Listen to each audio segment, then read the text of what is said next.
Kay Kendall's husband kept her terminal diagnosis a secret from her. But in the end, he discovered she was hiding an even bigger secret from him. Kay Kendall was a British star who made waves in Hollywood via Les Girls in the 1950s. She had no idea her husband, Rex Harrison, was concealing a terrifying secret from her, one that could cost her career and her life. Justine Kay Kendall McCarthy started far from Hollywood, in England's Grand Stanley House in Southsea. Born in May 1927 in the coastal resort town, her father was Terence "Terry" McCarthy. But to vaudeville audiences, he was better known as Terry Kendall. Show business was the family trade. Terry wasn't the only one in Kay's family with a name in the spotlight. In fact, he wasn't even the most famous. Her paternal grandmother, Marie Kendall, was a music hall comedian and actress, famous for her hit song, Just Like the Ivy, which became a staple in British vaudeville. With 50 years of stage experience, Marie passed down a legacy to her granddaughter on how to thrive in the limelight. Despite the family's strong showbiz roots, Kay's childhood was far from glamorous. She bounced from school to school. Eventually, she landed at London's Liddy Faish Dancing Academy. That's where her talents finally began to shine. By age 12, Kay was already blossoming ahead of her years. According to the best sources, she looked far older than her teenage self. All sharp cheekbones, long legs, and an effortless glamour that made her seem destined for the spotlight. All of this paved the way to her first job as a chorus girl and a proud student at RADA's drama school. There, she earned her stripes as a superstar. By 19, under the Rank organization's wing, Kendall was appearing in bit parts in British films, but she was no shrinking violet or mere extra. She stood out. The Rank organization figured it was time to give the rising talent her first leading role. They cast her in the eagerly awaited London town with high hopes. The film succeeded modestly, but it didn't propel Kendall to the top. Rank signed her to a 5-year contract anyway, but that breakthrough never came. Kay wasn't the only one hyping her London town debut. Executives at Rank weren't the only believers. Producers of the iconic 1949 film Blue Lagoon reportedly promised her the lead if London town hit big. Was he a funny guy? Who can say? When the film hit theaters, Kay beamed seeing her name in lights, but that thrill faded fast. The movie's bloated production budget made breaking even impossible. Instead of launching her stardom, London town derailed her career. Critics called it tasteless in all sorts of ways. Audiences in 1946 barely shrugged. It became Kay Kendall's infamous cinematic debut, a humiliating mark on her history. After the curtains closed, not only did the film fail to recoup its costs, but it racked up massive losses. It went down as one of British cinema's most notorious flops. Kay took the failure hard. While waiting for release, she basked in star treatment. But once it flopped, she couldn't show her face in public. As she later recalled, no more bizarre openings, no premieres, no autographs. She was ready to forget films altogether. Undeniable charisma lit up the screen for her, though. Kay Kendall was never the most skilled actress or a great singer. So after London town's embarrassment, she vanished from show business entirely. For the next 4 years, she stayed off the big screen. Yet she had plenty to prove. She climbed back up from the depths. London town's stain lingered on her filmography, so she took whatever roles came her way. That included small parts in films like Happy Go Lovely, Lady Godiva Rides Again, and Wings of Danger. Slowly but surely, Kendall clawed her way back into the British movie machine. Not just on screen, but into leading men's hearts. She juggled multiple roles, weaving a string of high-profile romances that kept her name in the tabloids smartly. Early in her career, Kendall tangled with Hollywood royalty, or at least their offspring. She dated actor Sidney Chaplin, son of the legendary Charlie Chaplin, for years. There were also rumored flings with an unnamed Swedish prince. But why settle for a prince when you could snag a future king?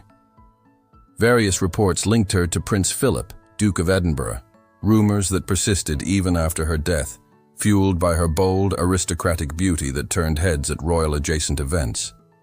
If the rumors held, Kendall could have whisked a royal from England to Russia. She could charm commoners too.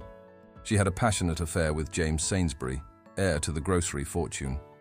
With her salary paid up, Kendall's acting life surged forward again. In 1952's British drama It Started in Paradise, she landed a key role. Though her name wasn't above the title, her standout performance scored her a deal with Rank Organization. It gave her a shot at life. It Started in Paradise marked her first marquee role since London Town's disaster. In 1953's British comedy Genevieve, she starred alongside Dinah Sheridan and John Gregson. The role let her unleash her unique flair.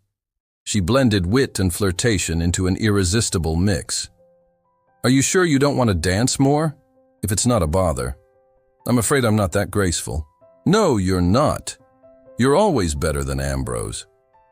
Her rare talent for mixing comedy and captivation put her in the league of screen pioneers like Claudette Colbert. But not everyone loved her cheeky humor. Some found it grating.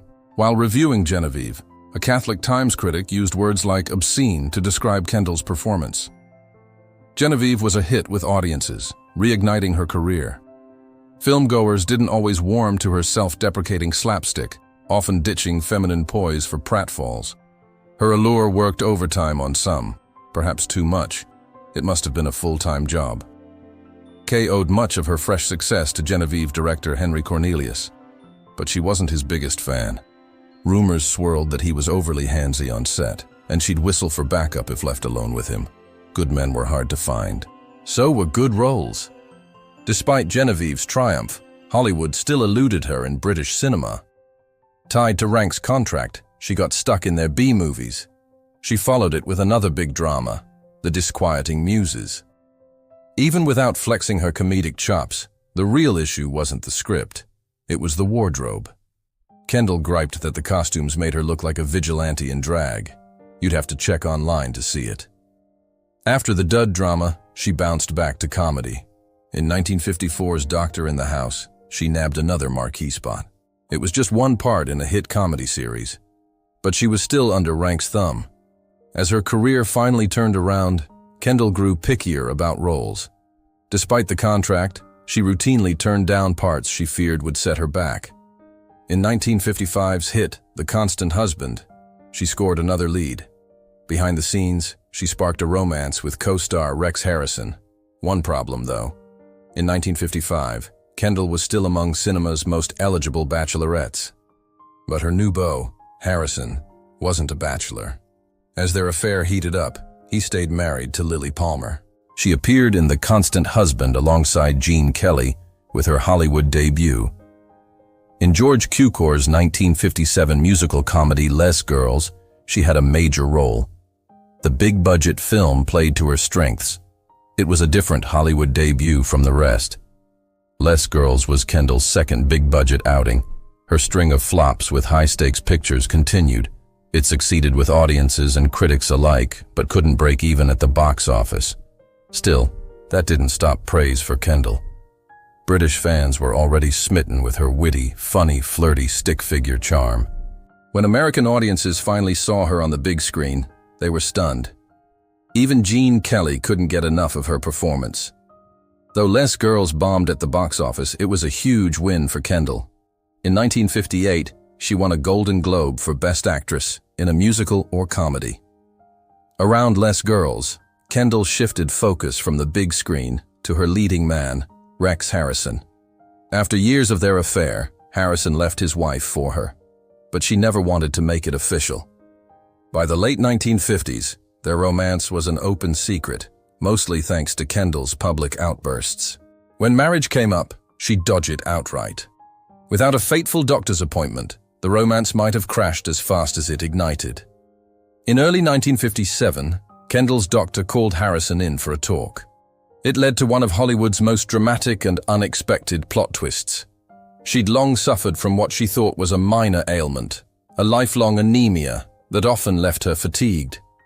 But after a routine blood test, her doctor spotted something wildly off. When the doctor summoned Harrison to the office, the news he delivered floored him. Kendall had chronic myeloid leukemia. She didn't have long. Doctors estimated about a year, though she outlived that prognosis through sheer will and continued work. Harrison was stunned. He was even more shocked that the doctor told him first. When asked if Kendall had family, Harrison said she only had a sister, Kim, and no real close ones. The doctor urged Harrison to take responsibility for her care and keep the diagnosis from her. Harrison agreed to shield Kay from her terminal leukemia. Right after the news, he divorced Palmer and married Kendall. But the vows hid his one big lie from her. As her leukemia raced on, she began suffering more symptoms. Harrison convinced her they were just overwork from her acting grind. Even during blood transfusions, he kept the truth to himself, or at least mostly. To ease his nerves, he confided in Kendall's close friend Dirk Bogarde. Bogarde and Kendall met on the set of one of her early hits in 1954 and bonded instantly. But Bogarde started piecing together a horrifying truth. Kendall always faced her illness with brave front. She never seemed to believe it was serious. But Bogarde knew how good an actress she was. It hit him. She wasn't the only one keeping secrets from Harrison. He suspected she knew her true condition all along. Maybe she was in denial, unable to face the truth. Or perhaps she'd hidden it from Harrison to spare his feelings. Despite the advancing illness, Kendall pushed through 2 more acclaimed films. The sophisticated comedy The Reluctant Debutante, 1958, co-starring Harrison, which showcased her razor-sharp timing and became a sleeper hit, and her swan song, Once More, with Feeling, a musical comedy left unfinished at her death, but completed posthumously in late 1959 at just 32. Kendall took her last breath in London's clinic, surrounded by Harrison and a few close friends, right after her death. Once More, with Feeling. Stunned audiences from beyond the grave. Fans wondered what could have been in her tragic tale. Before her fatal illness dimmed her light forever, Kendall's star rose again. Her wild, glittering film legacy endures, inspiring later comedians like Julie Andrews for her blend of elegance and eccentricity. Harrison, devastated, carried her memory for decades, often crediting her as the love of his life in interviews. He never fully recovered emotionally and honored her with a quiet tribute at her funeral, attended by stars like Laurence Olivier. I remember it like it was 300 years ago. If you enjoyed this true story, give it a thumbs up. Subscribe for more unbelievable tales. Want to guess who we're covering next? Subscribe to find out. Your support means everything. Thanks for watching. See you next time.